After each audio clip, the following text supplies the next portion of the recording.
Muy bien, pues empezamos a grabar y el día de hoy va a ser un solo capítulo. Este capítulo está bien denso, se los advierto. Esto es ya JavaScript un poquito más avanzado y moderno. Entonces, lo voy a hacer con toda la calma del mundo. Y de hecho, la buena noticia es que me gustó tanto este capítulo que yo creo que lo voy a hacer público tan pronto como se pueda procesar y lo suba.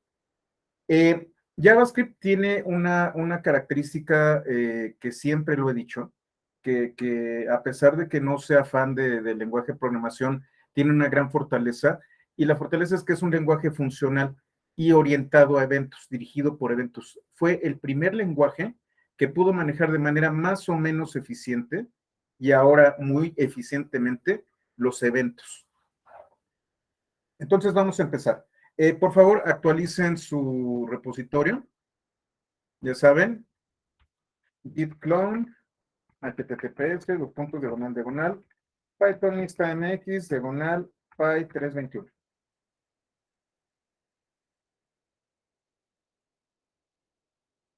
Y van a tener el capítulo 26, que es JavaScript asíncrono. JavaScript, como les comentaba, es un lenguaje dirigido por eventos.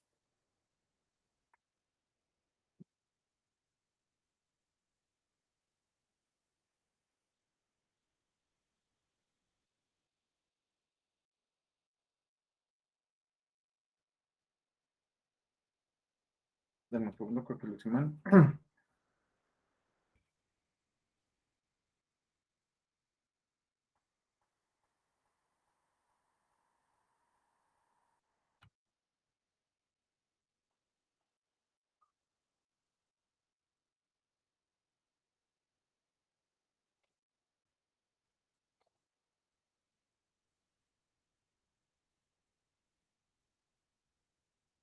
Ya está. Es dirigido por eventos. Como ustedes recordarán, JavaScript nació en los navegadores. El uso que tenía JavaScript era el único lenguaje de programación que podía ejecutarse desde el navegador. Desde siempre ha sido así, desde que nació Netscape, hace ya casi 20 años. Eh, los navegadores tenían a JavaScript por defecto. Obviamente estamos hablando de versiones muy crudas de JavaScript, pero incluso estas versiones muy crudas de JavaScript podían detectar eventos y ejecutar funciones en el caso de que este evento tuviera un estado en particular.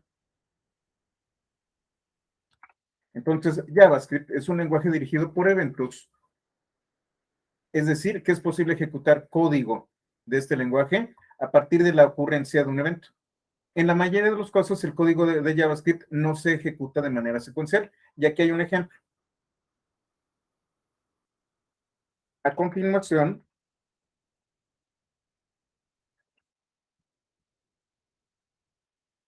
se ejecutará un script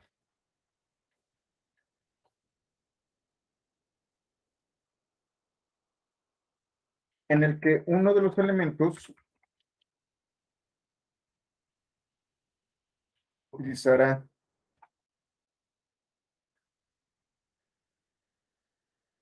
la función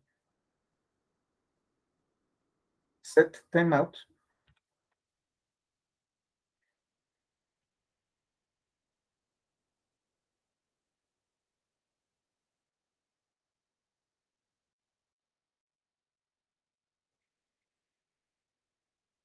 para ejecutarse después de un tiempo determinado.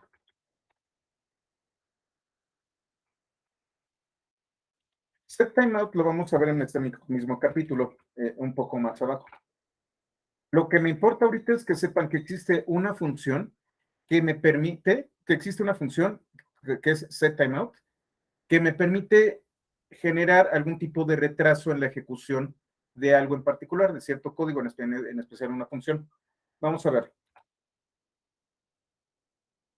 Esto es JavaScript puro, no estoy utilizando D3. Voy a seleccionar el elemento con ID contenedor 1 y lo voy a llamar div. Y voy a generar una función suma párrafo que lo único que va a hacer es añadir un párrafo a este contenedor. Ya la conocemos. El objeto va a ser div. el texto que yo ingrese, voy a crear un elemento de tipo P, que es párrafo, y el contenido de texto es el argumento que yo le voy a dar.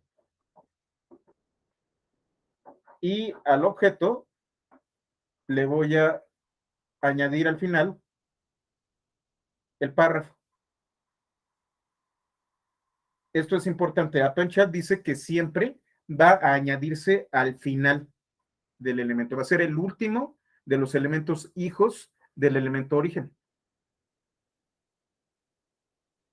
Aquí voy a ejecutar suma párrafo en div y voy a colocar primero. O sea, voy a añadir un párrafo que dice primero. Y aquí lo que voy a colocar es set timeout. Esta función me permite definir una función. Si se fijan, aquí hay una función que es suma párrafo, es decir, otro párrafo en div que va a decir segundo. Pero con set timeout yo puedo definir un retraso. Voy a decirle que a partir de que se ejecute esta línea, van a pasar 5 segundos o 5000 milisegundos.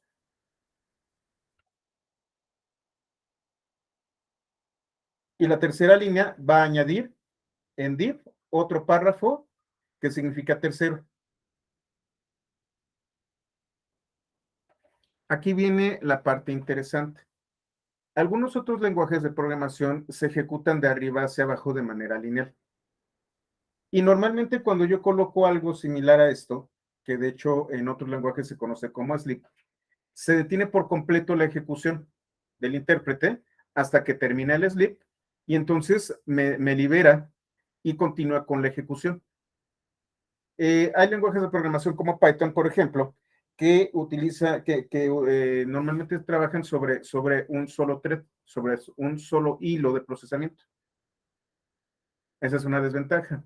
La gran ventaja, bueno, una característica y una maldición que tiene JavaScript es que puede ejecutar línea por línea independientemente. Y cuando se encuentra con set timeout, lo que va a hacer es únicamente esta línea es la que no va, la que va a tardar en ejecutarse, pero el resto del código se va a ejecutar al momento.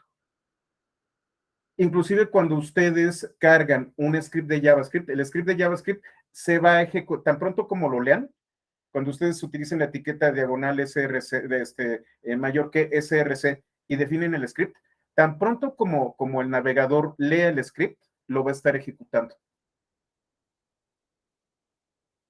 Lo utilice o no, va a ejecutar. Entonces ya lo tengo. ¿Y qué va a ocurrir? Yo esperaría que crear el primer párrafo, esperar a 5 segundos y escribir el segundo párrafo e inmediatamente después el tercer párrafo. Fíjense qué es lo que va a ocurrir. Primero tercero y 5 segundos después, segundo.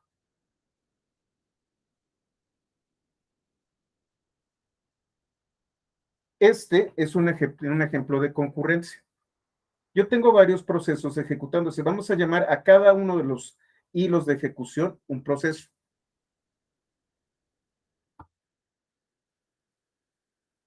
Este suma párrafo es un proceso.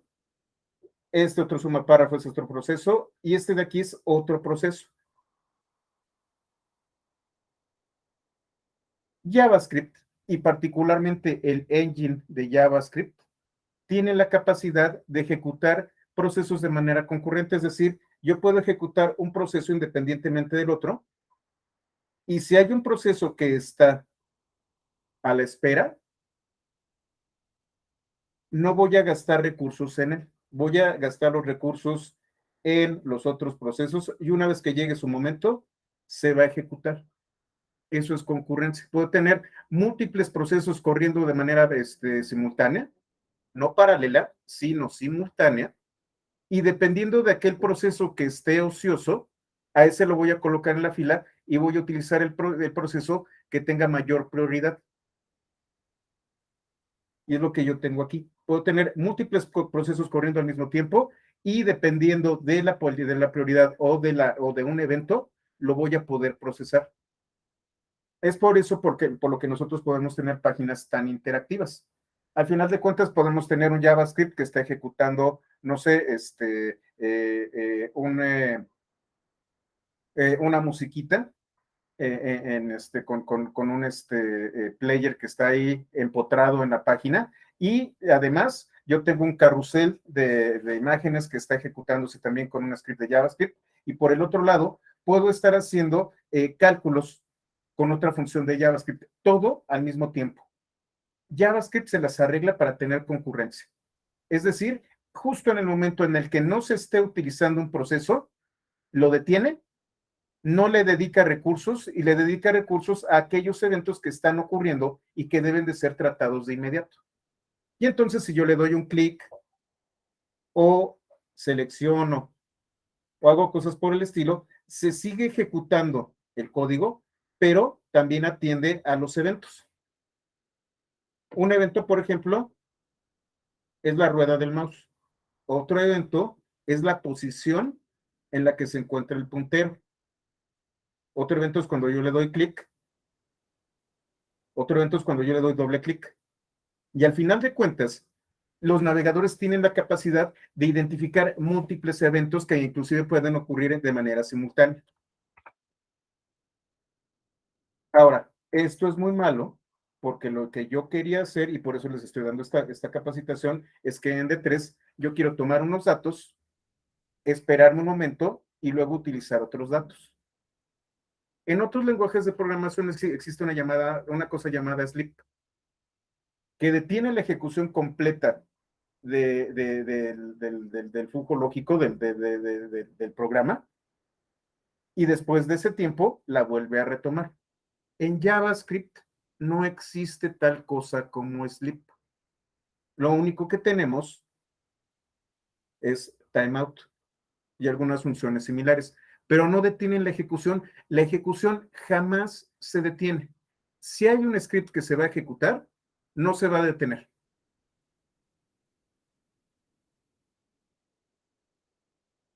Como les digo, esto tiene ciertas ventajas, pero tiene otras desventajas. Hay un concepto que se llama callback. De hecho, los van a encontrar ahí castellanizado como llamadas llamadas hacia atrás. Y es más, voy a tener una definición por parte de MDN.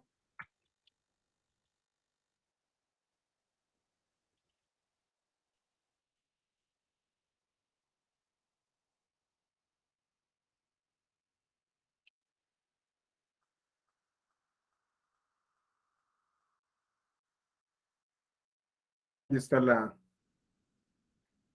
referencia. ¿Y qué es un callback? Callback es una función que yo voy a llamar. Eso significa callback. Al final de cuentas, hay una función que yo voy a ejecutar cuando ocurre un evento y cuando ocurre el evento voy a ejecutar la función. Eso se entiende por callback. Cuando ocurre algo, voy a ejecutar una función. Una función de callback es una función que se pasa a otra función como un argumento, que luego se invoca dentro de la función externa para completar algún tipo de rutina o acción. Está súper rebuscado esto.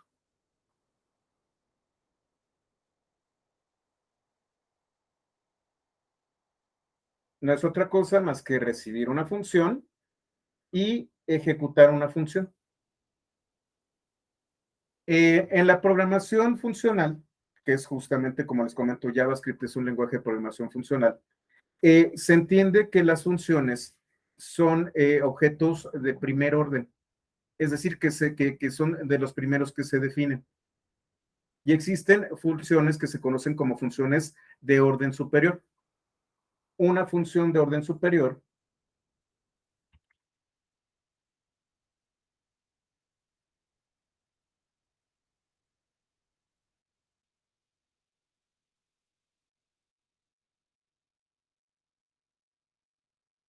es una función que toma una función a otra función como argumento o devuelve una función como resultado. una de las grandes ventajas que tiene JavaScript es que puede manejar funciones de orden superior, funciones que reciben como argumento funciones y que pueden regresar también funciones como resultado de sus operaciones. Eh, tómenlo con calma, mastíquenlo con calma porque estamos hablando de temas avanzados, ¿ok? Una función es una pieza de código que se ejecuta cuando es invocada. Cuando yo hablo de funciones que tienen como argumentos funciones, son funciones que pueden aceptar este tipo de elementos como si fuera un argumento y utilizar esa función con los argumentos genéricos. Ahorita lo vamos a ver, no se preocupen. Esto, ay, creo que no lo puse aquí, déjenme ver. Promise. No, creo que no está aquí. Estas características que tiene JavaScript, de que se ejecuta prácticamente al momento que ocurre un evento, genera algunos problemas.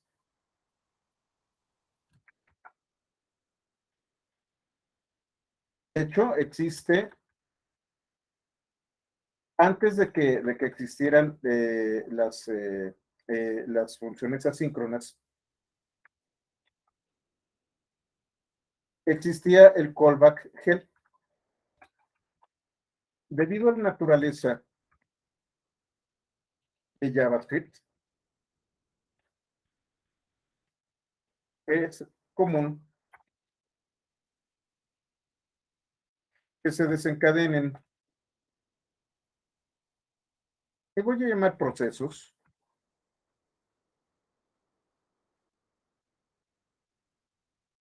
en la ejecución del código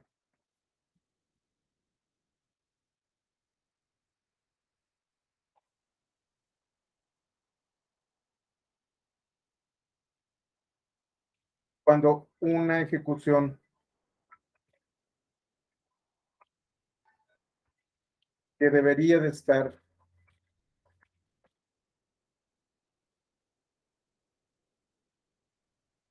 de tener precedencia, aún no termina. ¿Qué significa esto? ¿Se acuerdan ustedes que utilizamos D3 y luego, es más, lo hemos visto?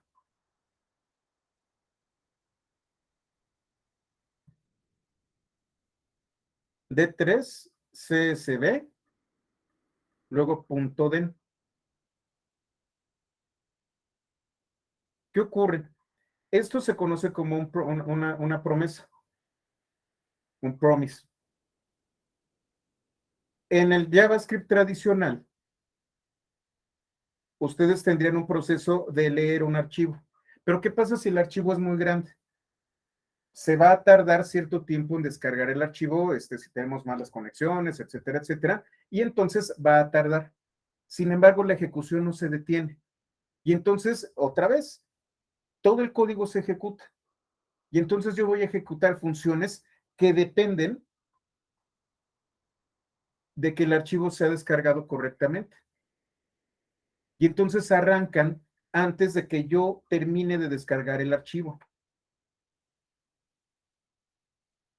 Y entonces necesito generar algunas funciones que tengan condicionales de, oye, si el archivo no se ha descargado, todavía espérate.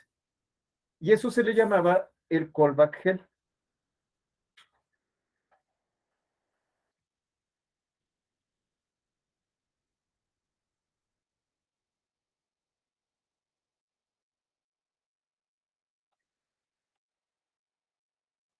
De hecho, hay un sitio dedicado al callback help.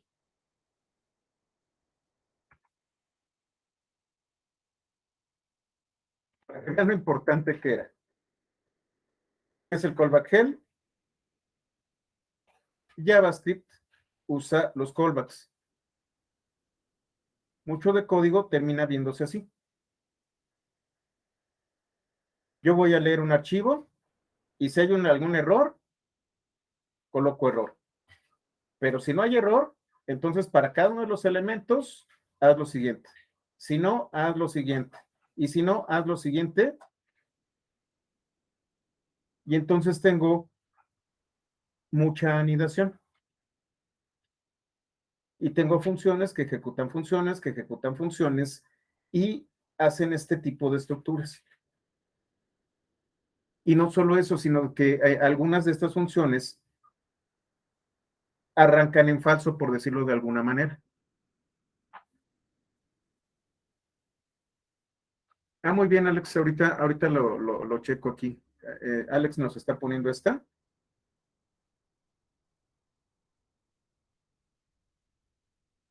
en donde tenemos async. Bueno, mientras lo revisamos, vamos a hablar de otros elementos. Esto es con el JavaScript tradicional. A partir de ECMAScript, a partir de la nueva especificación, se crearon algunos componentes importantes. Quizás el componente más importante, déjenme copio aquí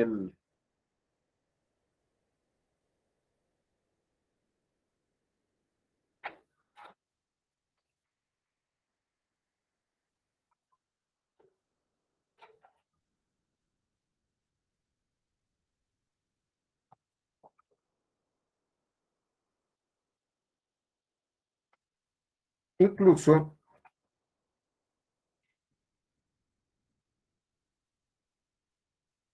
es posible que el código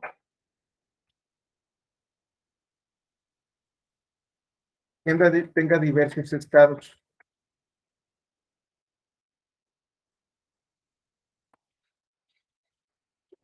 y que estos estados deban de ser tratados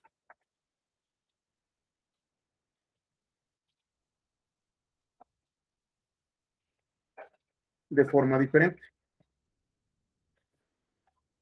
Nuevamente, yo estoy descargando un archivo y de repente se cae la conexión. Y entonces la conexión fue fallida. Sin embargo, yo ya tengo funciones y tengo que cuidar de que esa conexión fallida sea tratada correctamente. O puedo tener, por ejemplo, algo que se tarda demasiado.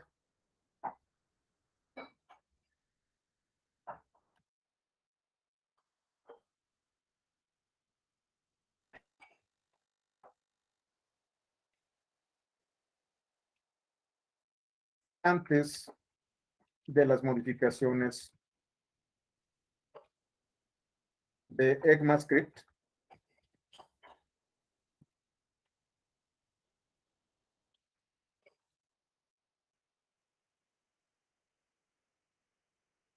creo que es ECMAScript 6, el tratamiento de estados intermedios y fallidos de una ejecución resultaba en estructuras de código complicadas.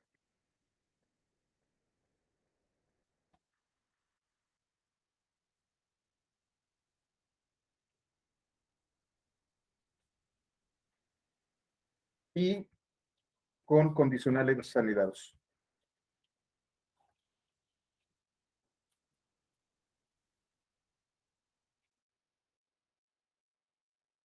De gran complejidad.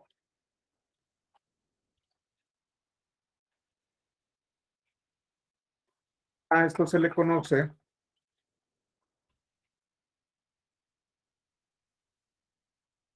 como callback head.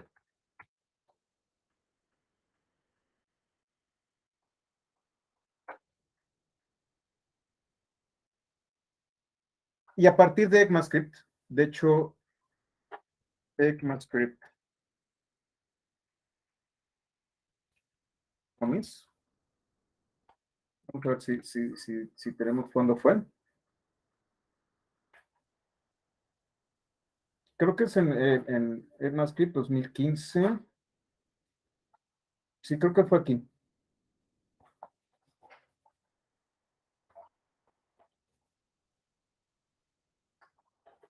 Creo que aquí, a partir de esta versión, ECMAScript se conoce como 6. Se creó el tema de las promises. ¿Qué es una promise?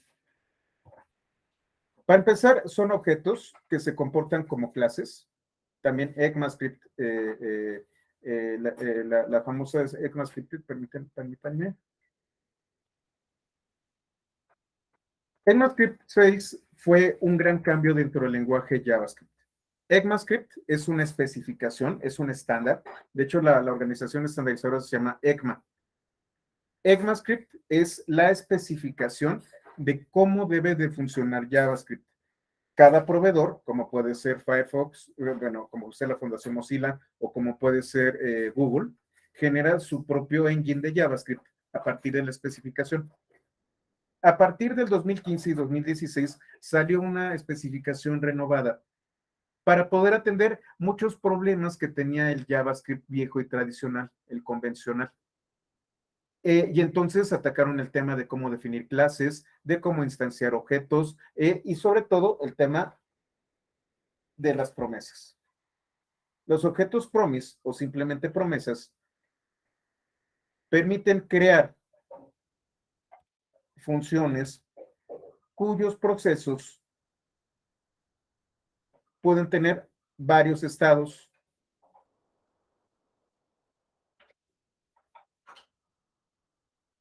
Es posible ejecutar un callback distinto en función de cada estado.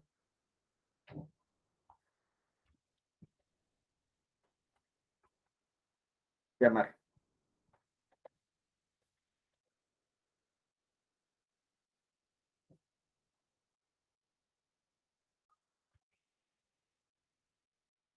Por lo general, los objetos promise corresponden a eventos o procesos cuya ocurrencia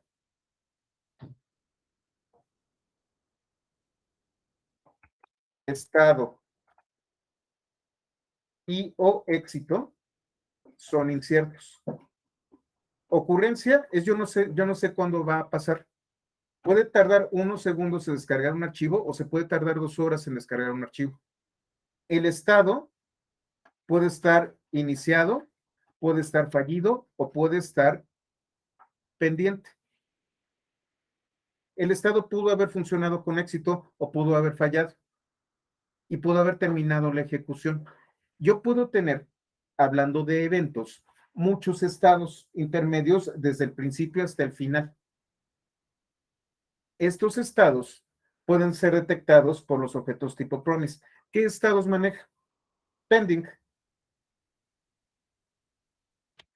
Es el estado que tiene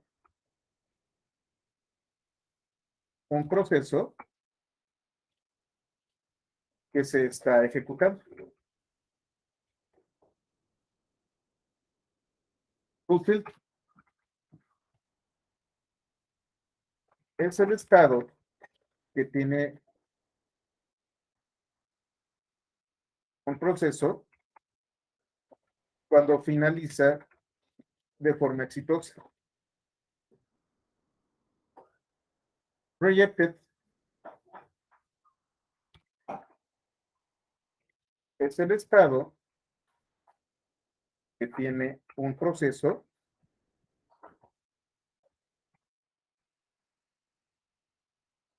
cuando falla. Y settled es el estado final de un proceso, ya sea exitoso o fallido. Settled es bueno, ya se ejecutó y yo doy por terminada la ejecución del proceso. Ese es settled. Tuve éxito o no, pero ya se terminó. Entonces aquí tenemos un diagrama de cómo funciona el promise. Tengo una promesa que se está ejecutando y mientras se está ejecutando, está en pendiente. Puede terminar como fulfill o reject. Y de todas formas, fulfill o reject ya terminaron. Entonces están en settled. Yo tengo entonces algunos métodos como then o catch para poder trabajar con estos estados. Lo vamos a ver más adelante. Y una vez que está terminado, yo puedo regresar a algún elemento y puedo utilizar otra promesa y así sucesivamente. Con then, yo voy a ejecutar algo en caso de que el estado sea correcto y con catch, yo voy a cachar el error y voy a manejar los errores. Y entonces ustedes se acuerdan que siempre que yo utilizo una función de D3 de lectura, hay un then. Hemos estado utilizando promises todas estas semanas. Las operaciones de lectura y escritura son promises. Y cuando es exitosa la carga del archivo, entonces, de hecho, then es entonces en inglés, entonces ejecuto esta función. Si ustedes recuerdan, coloco un argumento data, porque ahí es en donde voy a cachar la información que se generó de la lectura. ¿Cómo funciona esto? No es arte de magia. Denme un segundito, por favor. Es que los moscos me están acabando. Listo.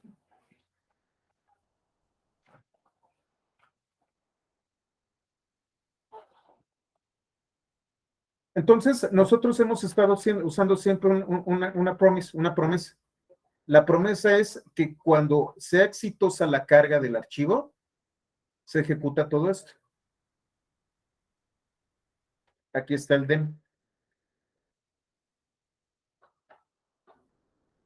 Aquí hay una explicación de promise. Sin embargo, también está bastante escueta.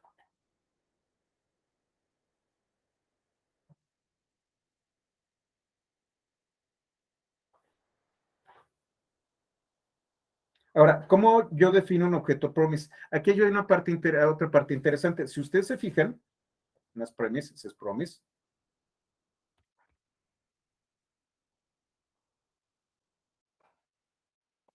Se instancian como si fueran clases de Java. Ustedes recuerdan que la definición de objetos dentro de ¿cómo se llama? Dentro de JavaScript se hacía de manera muy tradicional. Teníamos los corchetes, una clave, dos puntos y un valor, coma, etcétera, etcétera, etcétera. Pero a partir de ECMAScript ya existe una definición de clases. Y yo puedo instanciar una clase utilizando new, el objeto que puede ser una clase. Todavía tiene ciertos problemas con las clases. Al final de cuentas, promise es un objeto, pero yo lo puedo instanciar. Promise acepta los argumentos resolve y reject. Resolve es una palabra clave y reject es otra palabra clave. Son palabras que identifica el lenguaje para definir con resolve si yo voy a indicar que el estado es exitoso y reject cuando indico que el estado es fallido. Estos son los únicos argumentos que puedo yo tomar para ejecutar una función.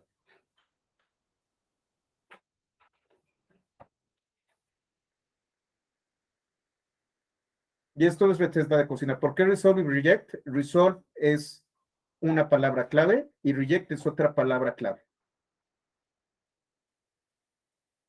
¿Cómo se utilizan? Bueno, yo puedo utilizar solo resolve o solo reject. Instancio el promise, meto el argumento, genero la función y a lo largo de la función yo voy a utilizar resolve y una serie de argumentos.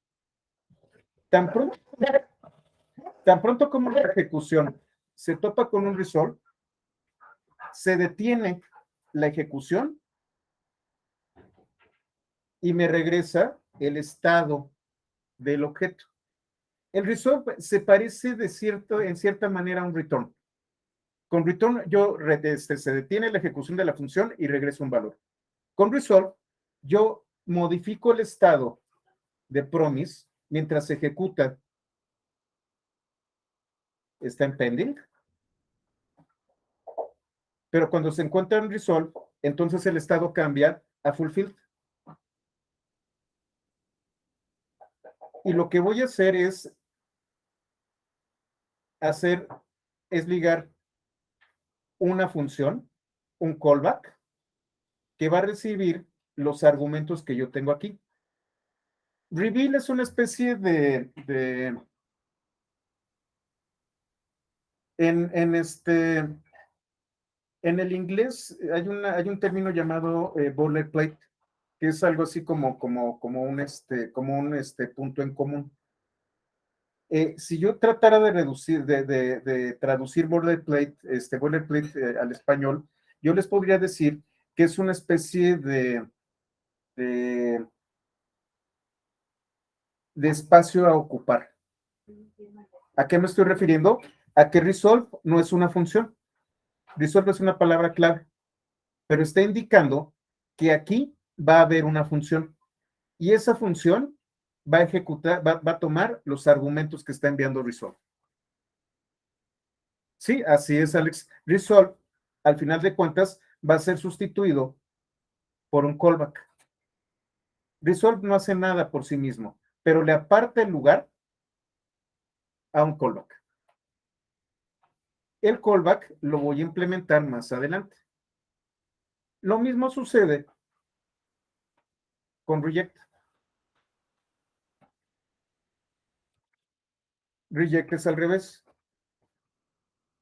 Reject lo que va a hacer es que define el estado rejected. Si yo detecto que este proceso falla, utilizo reject. Se termina la ejecución, deja de estar en el estado pending y cambia al estado rejected. Y yo voy a utilizar estos mismos argumentos para implementar otro callback.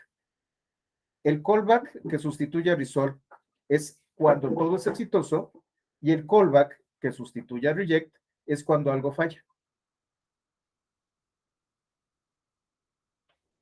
Y entonces yo tengo métodos de control de flujo. Tengo un objeto promise en donde tengo then. Then se utiliza cuando todo sale bien. Y entonces, ¿qué es lo que ocurre? ¿Qué es lo que ocurre de manera interna cuando yo utilizo una función de D3? Lee el archivo y seguramente tiene dentro del archivo, perdón, dentro del código, un resolve en donde todos los datos los va a colocar aquí. Estos datos se vuelven los argumentos de data. Aquí cacho. Tengo una función que es el callback, que está ocupando el lugar de resolve. ¿Sí se está entendiendo? Esto lo hemos estado usando constantemente.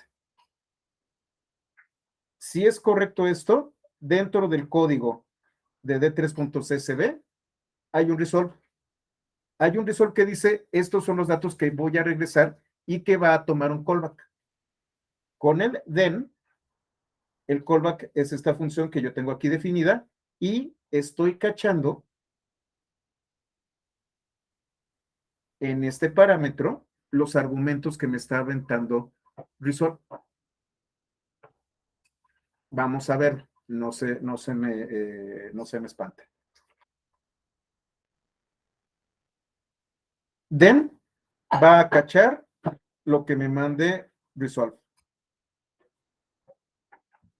Reject, catch, me va a cachar lo que me traiga reject. Y finally, que esta es bien interesante, finally va a utilizar una función en donde no está recibiendo realmente nada, pero esta función en particular, este callback, se va a ejecutar si falla o no falla.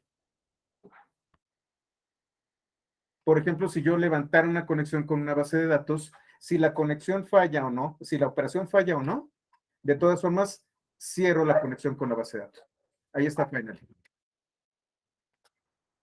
Y tengo esta estructura. Obviamente, no tengo que utilizar todos. A veces utilizo den, a veces utilizo den y catch, a veces solamente utilizo final. Pero esta es la estructura completa. Y entonces vamos a ver un ejemplo.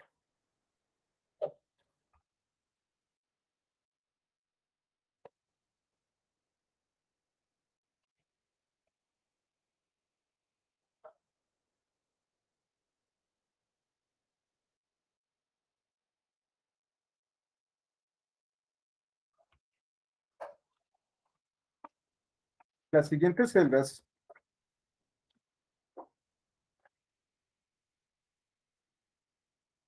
fíjense, evaluarán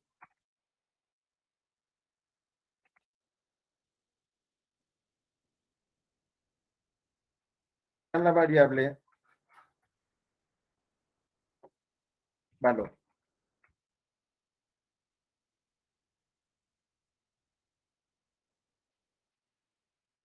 Dentro de un objeto promise.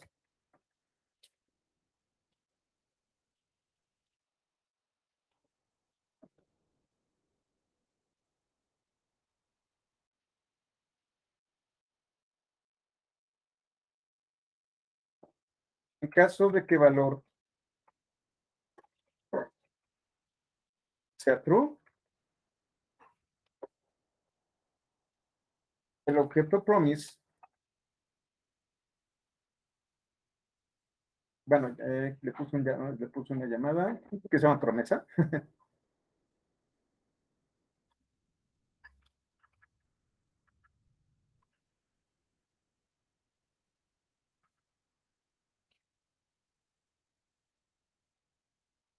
En caso de que valor sea true,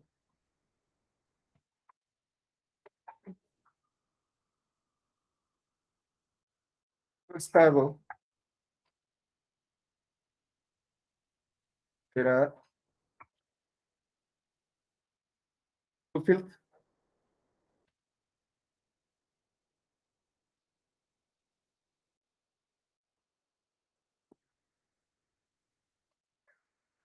En caso de que valor sea false,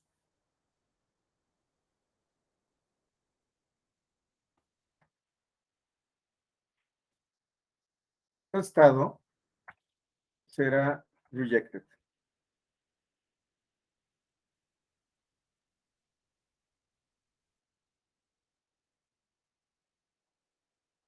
Se implementarán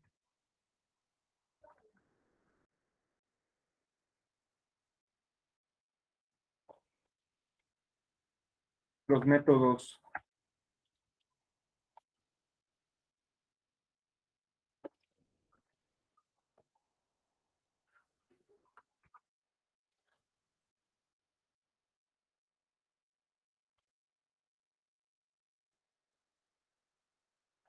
en catch, catch, then y finally,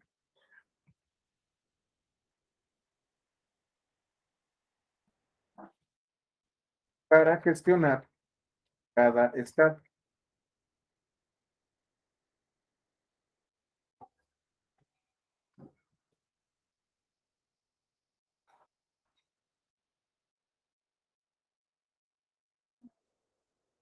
Entonces, ejecuto aquí, div 2, selecciono el elemento de la cerda superior, es decir, tomo este elemento, genero la función de añadidura de párrafo, esta la tenemos, y aquí tengo valor. En este caso, valor es igual a true. Y tengo esta promesa, que es una instancia de promise, en donde estoy definiendo resolve y reject. Y tengo una función en donde si valor es true, entonces voy a utilizar resolve y el argumento que voy a regresar es esta cadena de texto que dice J. En caso de que valor sea false, voy a cambiar el estado a rejected y el texto que voy a colocar es o rayos. Ya generé promesa y entonces promesa.then suma párrafo. Utilizo el otro puntito para concatenar. Catch. Y voy a utilizar suma párrafo. Si se fijan, la función suma párrafo fue definida aquí. Y no estoy utilizando los paréntesis. Automáticamente lo que voy a hacer es suma párrafo va a sustituir a resolve. Aquí. Y entonces, si es correcto, es suma párrafo J.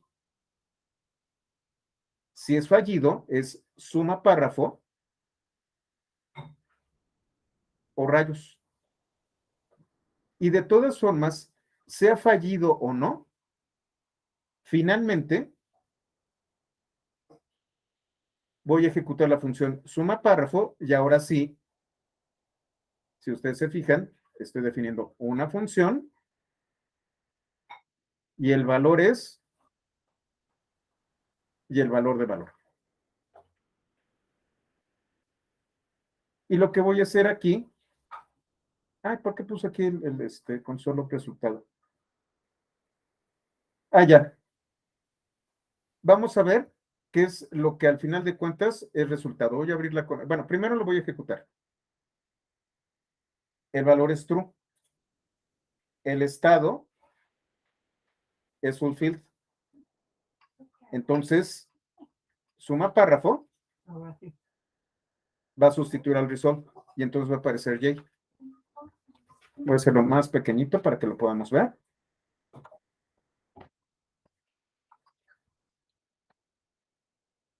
Ok. Y finally, escribe el valor es true. ¿Qué pasa si aquí le coloco false? Ahora el estado es reject. Y entonces ahora la función suma párrafo va a sustituir al reject. Y entonces es o rayos.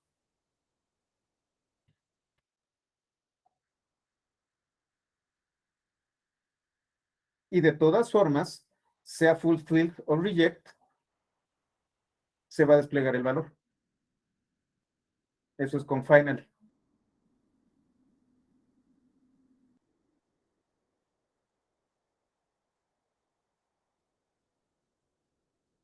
Vamos a ver los estados. Entonces me voy a inspeccionar, abro mi consola, hago un clear.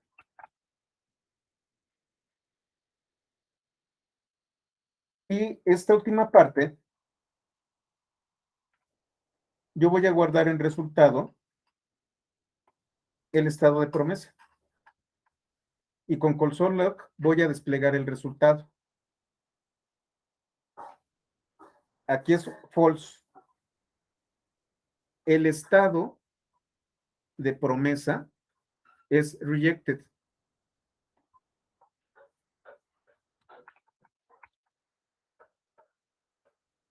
Este console log está definiendo esto de aquí. Tengo un objeto promise cuyo estado es rejected y la razón es o rayos. Vamos a convertir esto en true.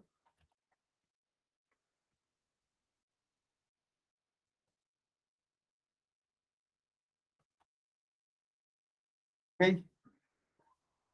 Acaba de imprimir este de abajo. Estado fulfilled. El valor es J.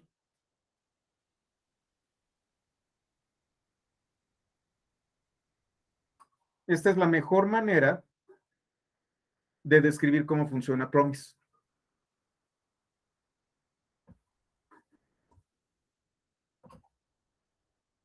Sí, sí, Alex.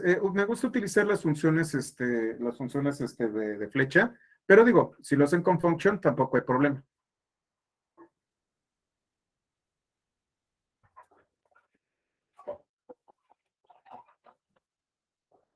¿Hasta aquí todo claro? ¿Se entiende el estado de un promise, de una promesa? Mientras se esté ejecutando, está en pending. Cuando llega a un final, puede ser o fulfilled o failed. Y de todas formas tiene un último estado, que es settled.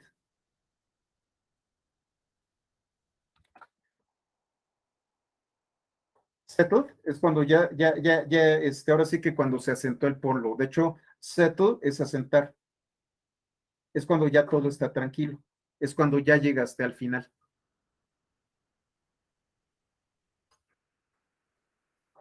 Y entonces, con then, catch y finally, yo puedo utilizar then cuando es fulfilled, catch cuando hay un error y finally cuando ya termina el proceso. ¿Hasta aquí todo claro? Digo, estoy siendo lo más claro posible. Creo que nunca, bueno, hacía mucho que no me concentraba en un capítulo como este, porque son conceptos muy complejos que estoy procurando hacerlos muy sencillos. ¿Hasta ahorita todo claro? Muy bien. Ahora, esa es la primera parte de las comunicaciones asíncronas. Las promesas me permiten identificar el estado de un proceso. Son mis banderas. Está en proceso, falló, tuvo éxito y ya se terminó. Esos son los estados que yo puedo tener. De hecho, que estoy implementando una máquina de estados.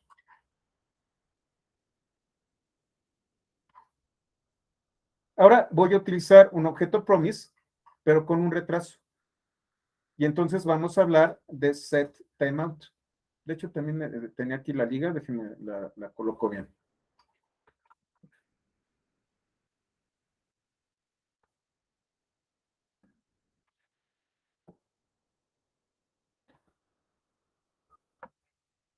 Y se las coloco en el chat.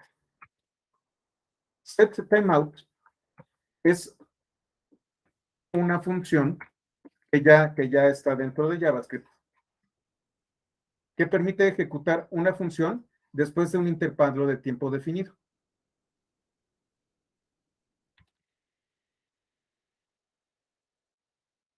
Lo voy a hacer un poquito más grande para que sea legible. Entonces tengo set timeout, los argumentos, una función y el lapso de la función. Es más, le voy a colocar aquí nada más func.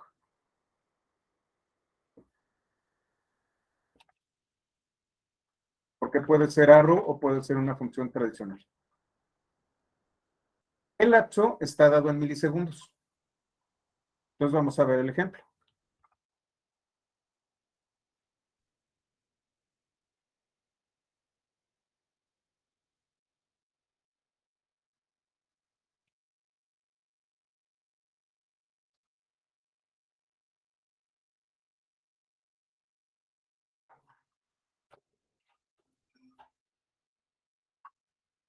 ¿Y qué estoy haciendo? Otra vez, esto ya lo saben, tomo el elemento, genero la función que añade un párrafo y voy a definir espera segundo.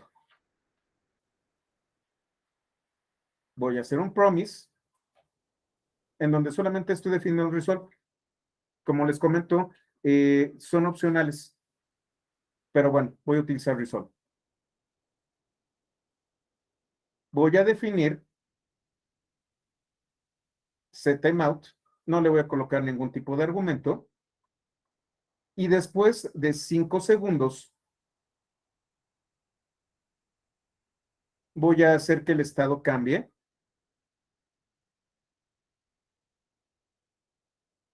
a fulfilled y que regrese segundo. Y entonces aquí tengo la función suma párrafo primero, luego se va a esperar 5 segundos y va a escribir párrafo, y después va a ejecutar tercero. Aquí va a ocurrir lo mismo que vimos nosotros al principio. Y para que se vea más bonito, aquí está set timeout. justo aquí voy a colocar console.log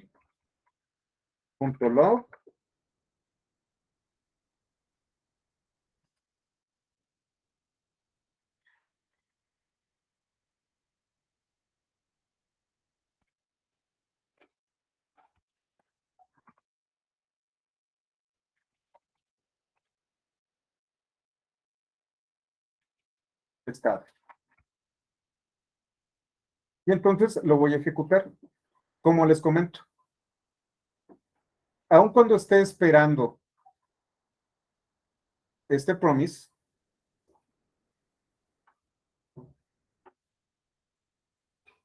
que está aquí,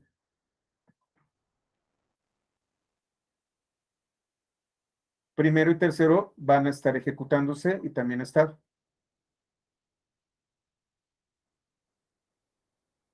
No voy a ejecutar. Ah, no, perfecto. Espera segundos, se queda tal cual.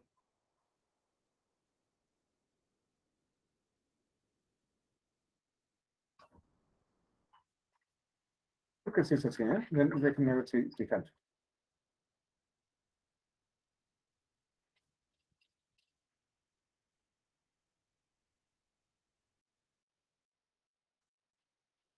Primero, tercero y 5 segundos después, segundo. Lo vuelvo a ejecutar. Promise me puede ayudar a corregir un error, pero todavía faltan algunas cosas. Voy a limpiar.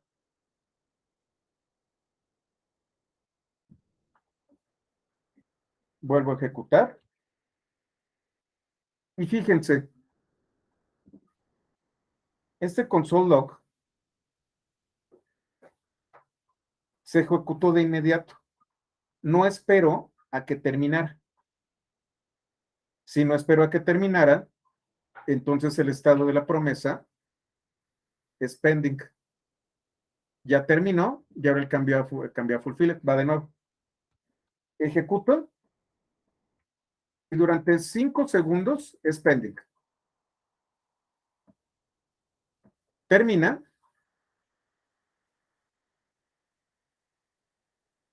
Bueno, por aquí andaba fulfilled. Bueno, pending.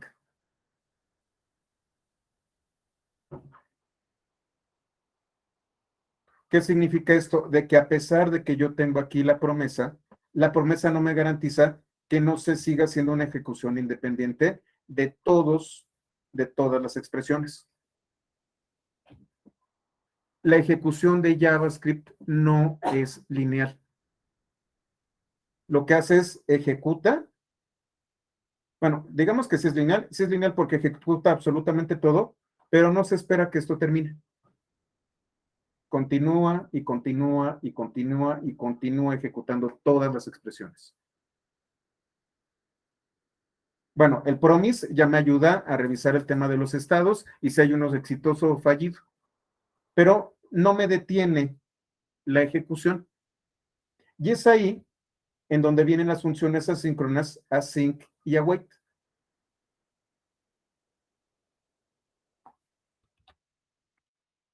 A partir de ECMAScript 6, bueno, le voy a colocar ECMAScript y la versión adecuada la voy a googlear.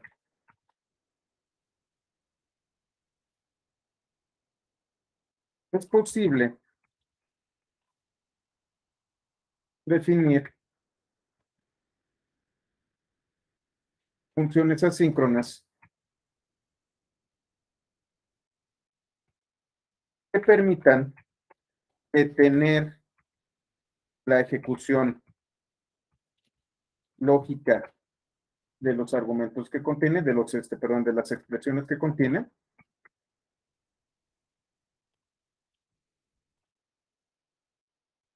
mientras espera por la finalización de una promesa.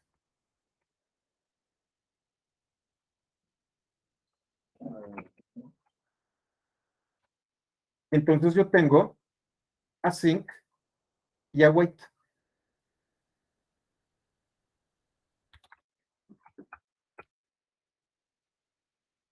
Async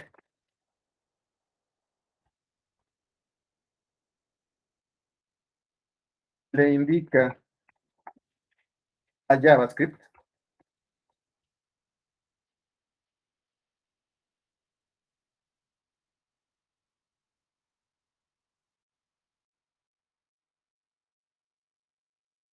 que la función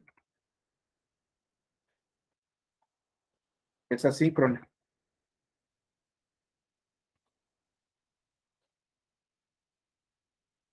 Y await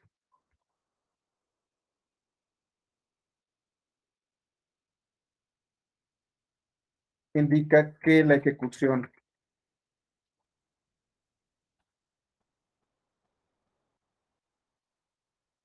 el flujo de ejecución de la función debe detenerse hasta que la promesa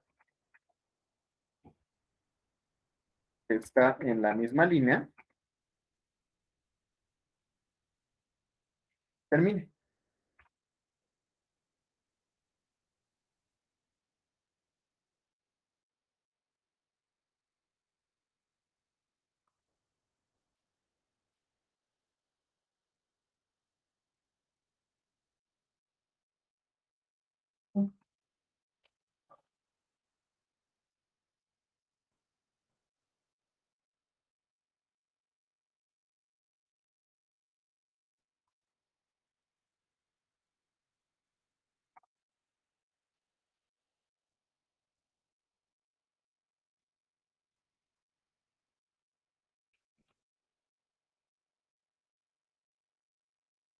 Entonces tengo await y aquí yo tengo una expresión que incluye una promesa. Puedo utilizar un let, puedo utilizar varias cosas. Vamos a ver. Voy a cerrar esto de aquí. Y aquí está el ejemplo.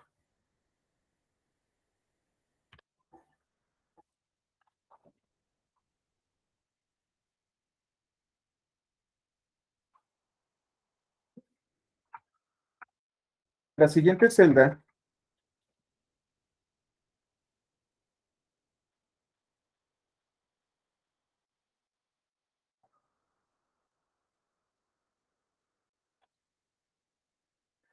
ejecutará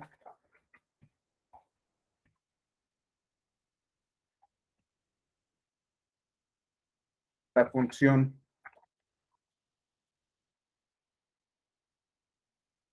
despliega tercero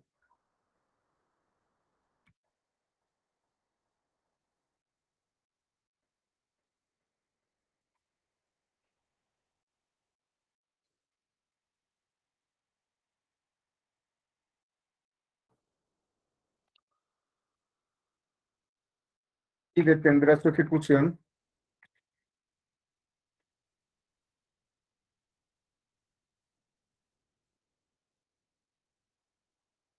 hasta que el objeto promise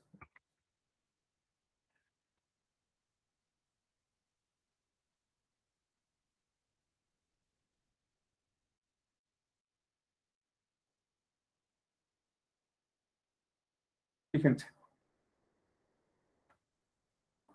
hasta que este objeto promise finalice.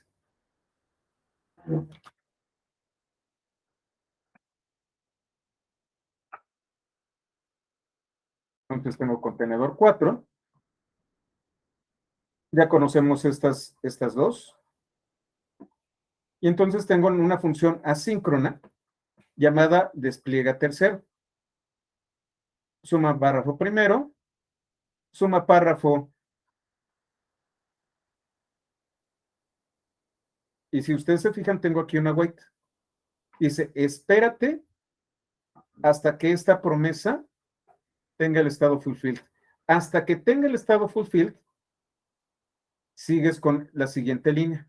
Aquí te vas a quedar. Y digo, no tiene demasiada ciencia.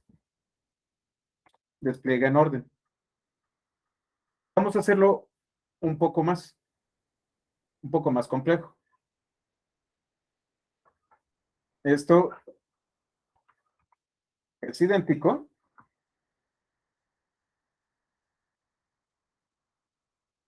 Pero en este caso, yo tengo espera segundo, en donde le estoy diciendo que se espere 5 segundos. Aquí está el await. Inclusive voy a colocar aquí un console log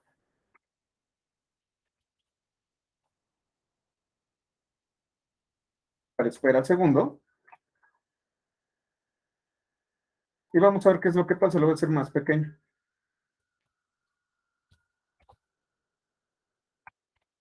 Primero, ahora sí se espera. Pasan 5 segundos. Se ejecuta segundo y ya entonces sí, viene tercero. Await es espérate. Y await solamente va a funcionar dentro de una función async. Y await siempre va a estar en función de una promesa. ¿Qué me dice la consola? La promesa es fulfilled. La ejecución se detuvo en el await. Y solo hasta que terminó, pasó a la siguiente. Y entonces el problema que yo tenía de que no se esperaba, ya está resuelto con async. Efectivamente, no es concurrente, no bloqueante. Aquí viene otro ejemplo. Este ejemplo es la razón por la que no pude darles el curso el día de ayer. ¿Qué es lo que va a hacer?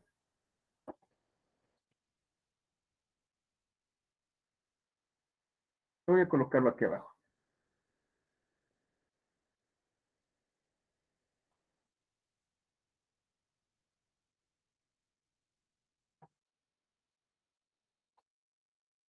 En la siguiente celda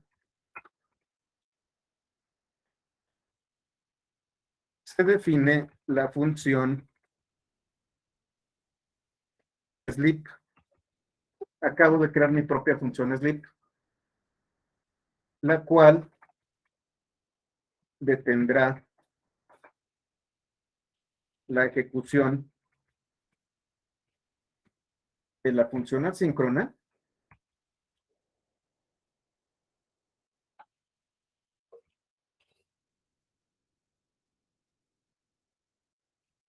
ordenado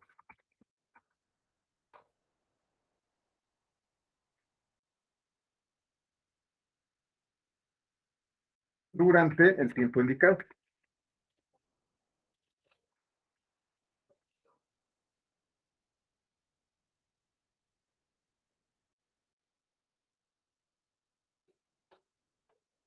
Entonces, fíjense que tengo. Tengo la función sleep, que me va a regresar un objeto promise.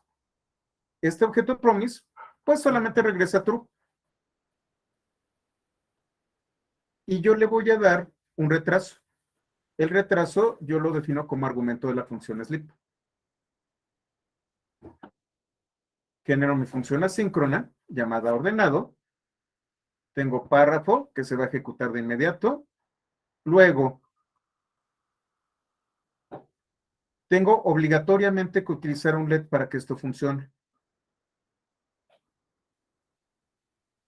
Duerme, va a hacer que esto se ejecute y me voy a esperar 3 segundos.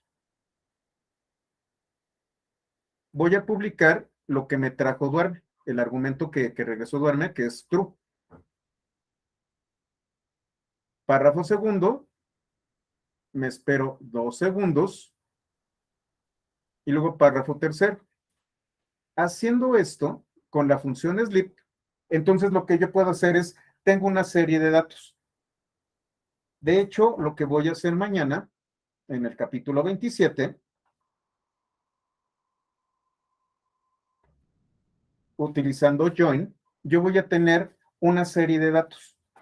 Voy a poner los datos, esperarme un segundo y actualizar los datos. Esperarme otro segundo y volver a actualizar los datos. Si yo no les explicaba cómo funcionaba esto, les iba a hacer magia cuando viéramos join. y me choca hacerle magia a la gente. No me gusta decirles esto es así porque se ve bonito. A mí me gusta explicar el código pedacito por pedacito. Entonces, para poder hacer un ejemplo de join correctamente, les tenía que enseñar correctamente cómo es que se ejecutan las funciones asíncronas. Y entonces, contenedor 6, ejecuto primero, segundo, tercero. Y en la consola está true.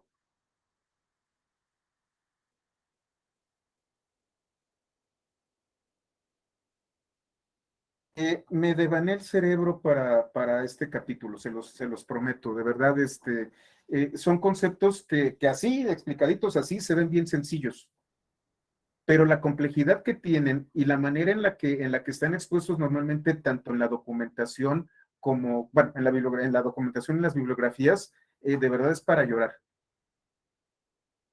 ¿Se entiende cómo funcionan async, await y los promises en JavaScript? ¿Se entiende la naturaleza concurrente de JavaScript?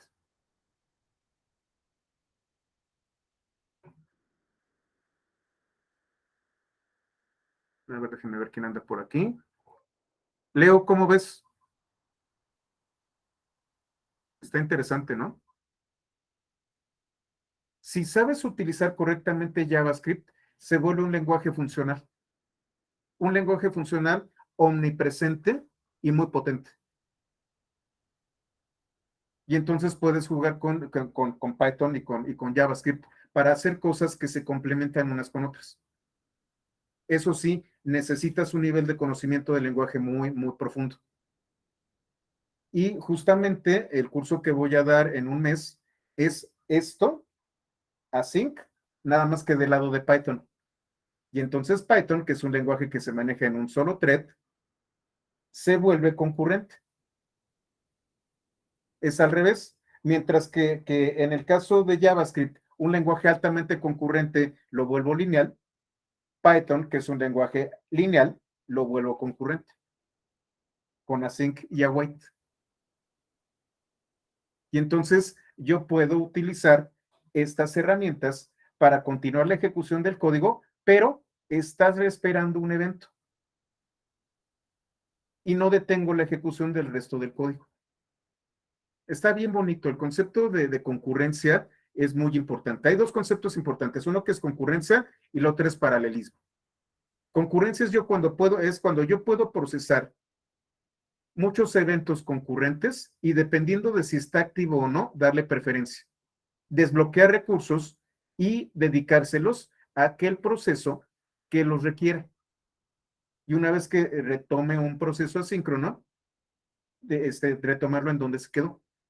No cierro conexión, pero tampoco esa conexión me está consumiendo recursos. Esa es concurrencia. Cuando hablamos de paralelismo, entonces estamos hablando de grandes cantidades de información que no pueden ser procesadas en un solo hilo. Y entonces tengo que partirlas. De hecho, hay un concepto en inglés que se llama sharding, que es como cuando ustedes hacen jirones la ropa. Sharding es hacer jirones. También se traduce como fragmentar.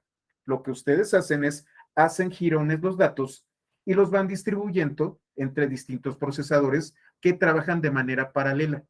El cómputo paralelo y el cómputo concurrente son distintos y sus casos de uso son diferentes. En este momento, lo que yo les estoy diciendo es que JavaScript es una excelente herramienta para concurrencia. ¿Qué lenguaje de programación fue creado para paralelismo?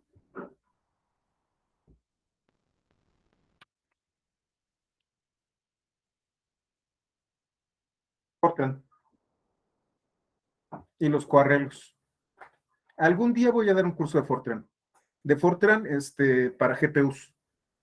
Y entonces van a ver cómo los procesamientos y el sharding lo hace en milisegundos sin desperdiciar un solo ciclo de procesador y utilizando tanto CPUs como GPUs. Y entonces Fortran es un campeón para hacer operaciones algebraicas con grandes cantidades de datos, distribuyéndolos entre diversos procesadores. Está bien bonito. ¿Hasta aquí todo claro? La verdad me emociona mucho esto. Yo pensaba que iba a estar más complicado, de que sí me tardé bastante, pero creo que la explicación deja todo muy, muy claro. Y estos conceptos que normalmente son muy complicados, ya vieron las definiciones de la documentación, creo que ahora sí están quedando muy bien aterrizados. ¿Alguien tiene duda? ¿Alguien no entendió nada?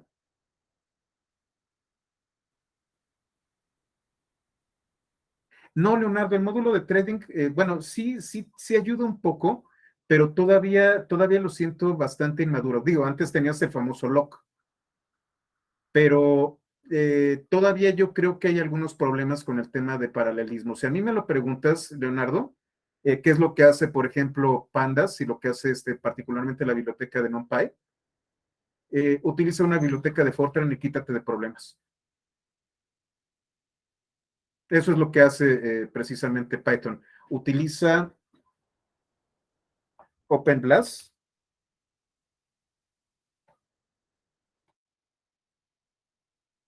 es una biblioteca de álgebra lineal escrita en Fortran, o utiliza Atlas,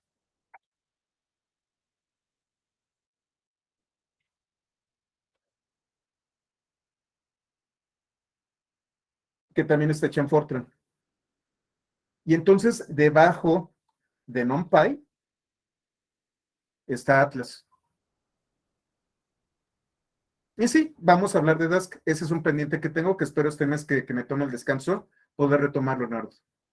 Porque sí, justamente del lado de Python, el que hace de manera muy optimizada el tema del cómputo en paralelo es Dask.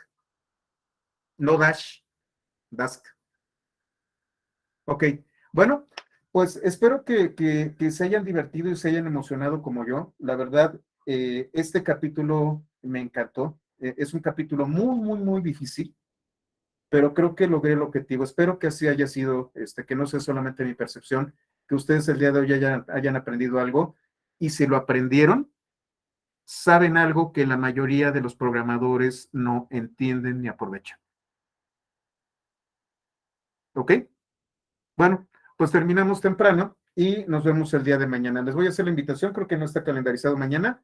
Mañana continuamos. Muchas gracias y pásenla muy bien.